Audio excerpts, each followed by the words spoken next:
Long before Five Nights at Freddy's became one of the most recognizable horror game franchises in the world, its creator Scott Cawthon was not famous, wealthy, or even confident that he should continue making games at all. In fact, the story behind the first game is not one of immediate success or master planning, but rather a story of persistence, criticism, and a creative pivot that changed the course of indie horror forever. Scott Cawthon had been making games and animations for many years before 2014. He had studied animation and game development and spent much of his early career working on small independent projects. Most of his creations were not horror games at all. Instead, they were often family-friendly titles or games with Christian themes and messages. Over the years, he had released dozens of projects and worked on animated content, but none of them gained significant popularity. Despite creating a large number of games, he remained largely unknown within the gaming world. Like many independent developers, he faced a difficult reality. Game development is unpredictable. A game developer can spend months or even years creating a project only for it to be ignored upon release. This was something Cawthon experienced repeatedly. His games often struggled to sell well or attract large audiences. Eventually, the lack of success began to affect him personally and professionally. For a time, he even considered leaving game development altogether, questioning whether his work had any real future. Everything changed though because of a single game. In 2013, Cawthon released a game called Chipper and Sons Lumber Co. It was meant to be another light-hearted and family-friendly experience. However, when the game reached players, the response was not what he had hoped for. Instead of praising the characters, many reviewers and players commented that the characters looked unintentionally creepy. The main character, a cartoon beaver, was supposed to look cute and friendly, but some players said the character looked more like a strange mechanical mascot, almost like an animatronic robot that might exist in a theme restaurant. One critic even described the design as frightening rather than charming. At first, these comments were discouraging. After spending so much time trying to create a cheerful character, hearing that they looked unsettling felt like a failure. But then Cawthon had an unusual idea. Instead of trying to fix the problem, what if he embraced it? If people thought his characters looked creepy, maybe he could create a game where they were meant to be creepy. This realization became the seed of what eventually would become Five Nights at Freddy's. To develop this new concept, Cawthon began thinking about places where animatronic characters already existed in the real world. One of the most obvious inspirations was family entertainment restaurants that used robotic mascots to entertain children. Locations such as Chuck E. Cheese had animatronic characters performing on stage, while children ate pizza and played arcade games. During the day, these robots were meant to be friendly entertainers, but when imagined in a darker setting, after closing time, with the lights turned off, they could easily become unsettling. Cawthon imagined what it might feel like to be trapped alone in a building full of animatronic mascots that could move in the darkness. Unlike large studios with teams of designers, artists, programmers and producers, Scott Cawthon built the first Five Nights at Freddy's game almost entirely by himself. This is one of the reasons the game is often considered a classic example of indie development. He used the game engine ClickTeam Fusion 2.5, a tool that allowed developers to create games without writing complex code from scratch. For the visual models and environments, he used the 3D modeling program Autodesk 3D Max. Working alone meant that Cawthon had to handle nearly every aspect of game development: programming, character design, animation, sound effects, gameplay mechanics, marketing and release. The development process lasted roughly 6 months, which is remarkably fast compared to most modern game projects. During this time, he experimented with different ideas about how the game should play. Initially, he considered a more traditional gameplay style, but eventually he settled on a concept that was very unusual. The player would not move around freely. Instead, the player would remain seated in a security office, watching surveillance cameras while trying to survive the night. This limitation became one of the game's greatest strengths.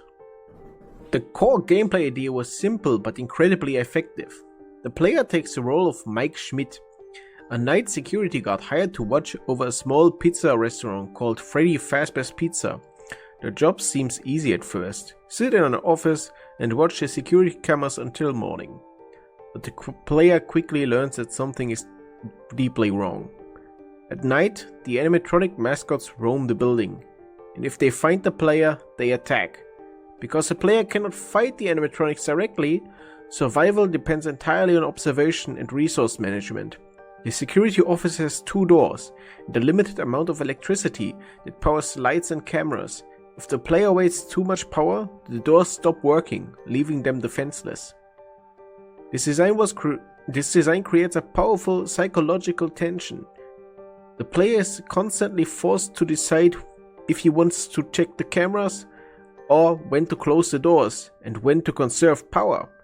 Every decision matters here, and every mistake means death. During development, Cawthon needed feedback on whether the game was actually scary. Because he was working alone, he relied heavily on friends and family members to test the game. His own children even played early versions of the game, giving him reaction to the animatronic and the jump scares. These tests help him refine the pacing and mechanics. The characters themselves were designed to feel uncanny and unsettling. Their movements were stiff and robotic, and their eyes seemed to stare directly at the player. When they appear suddenly in the office, the result was the now famous jump scare that would become a defining feature of the series. Before releasing the game widely, Cawthon attempted to raise funding through a small Kickstarter campaign. The goal was modest, around $10,000, and the rewards included things like wallpapers and early access. However, the campaign did not gain enough attention and was cancelled after only a few days. Fortunately, the Kickstarter failure did not stop him. Instead, he decided to continue development and focus on releasing the game through digital platforms. He submitted the game to Steam Greenlight, a community voting system that allowed players to decide which indie game should be added to the Steam store. The first version of the game was launched on August 8, 2014 through the indie distribution platform Desura. Shortly afterward, the game was approved through Steam Greenlight and released on Steam on August 18, 2014. At first, the release seemed small and quiet. There was no massive marketing campaign or advertising budget. But something unexpected happened. Shortly after release, several popular gaming YouTubers began playing the game on their channels. One of the most influential people was Markiplier, whose energetic reaction to the game's jump scare quickly went viral. Viewers loved watching people get frightened by the animatronics. The combination of suspense and sudden scare made the game perfect for reaction videos. Within days, more YouTubers started playing it. Within weeks, millions of people had seen it. The game spread across the internet in incredible speeds. What had started as a small indie project suddenly became a global sensation.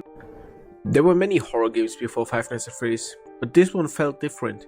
Several factors contributed to its success.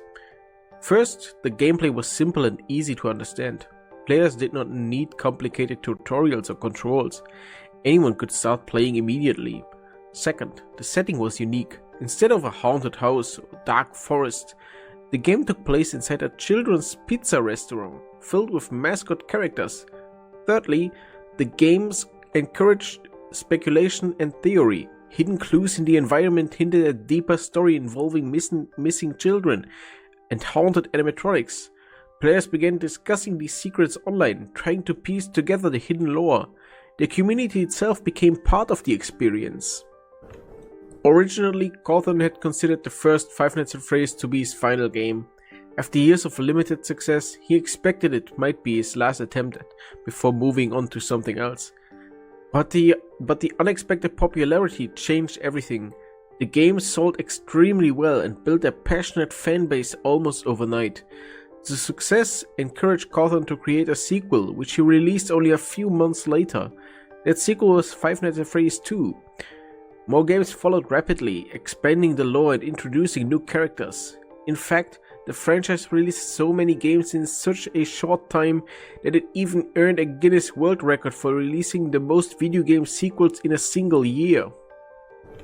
Looking back, the development of Five Nights at Freddy's is often cited as one of the most remarkable stories in indie gaming. A developer who nearly quit his career turned criticism into inspiration. A game built by one person in 6 months became a global horror franchise.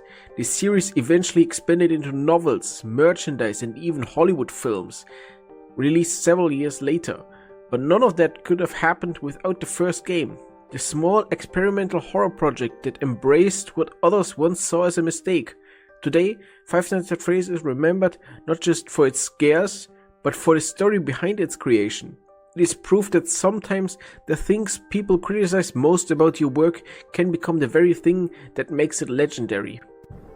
And that marks, of course, the end of this video. I hope you enjoyed it. I enjoyed making it. And I hope I see you in my next video. Bye!